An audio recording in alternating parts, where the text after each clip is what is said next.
Mr. Speaker, I also want to commend our Speaker and this House, this very body, for negotiating and passing a responsible bill to raise the debt limit in exchange for spending cuts and reforms. While the White House and the Senate stood on the sidelines for 90 days, this very body came together and negotiating a debt limit increase. While many of our members did not want to increase the debt limit, but we negotiated that with responsible and reasonable spending cuts and reforms. Democrats in the White House and here in Congress would, if they had their way, they'd raise the debt ceiling by some $4 trillion with no reforms or spending cuts, promising to do what Washington never does and cut spending in some future undefined date. Certainly a default will occur. A default will occur if we continue on the current track and we can no longer borrow, we can no longer sell our debt, we can no longer service our debt. Republicans here in the House are determined not to let this happen, and that's why we have done our job.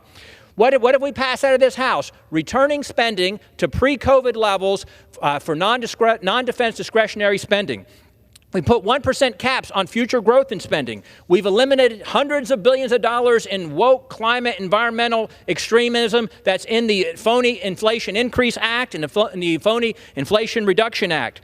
We have eliminated the $500 billion student loan transfer scheme, eliminated the expansion of the IRS, and rescinded unspent COVID funds, which are tens of billions of dollars more. Most Americans understand those are reasonable, and all of those should be rescinded and eliminated. We've also reinstated work requirements for able-bodied Americans of working age without dependents in return for federal assistance. This is important not just to save tens of billions of dollars, but also to grow our economy and get back to the Trump growth of 3 to 4% a year instead of the Biden growth of 1% a year. We've got the REINS Act, which will require a floor vote on every significant rule or regulation coming out of the regulatory bodies, the unaccounted bureaucrats who run our agencies and departments. We've also got H.R. 1, our energy bill, which will return to American energy independence, which is critical for our national security as well as our economic security.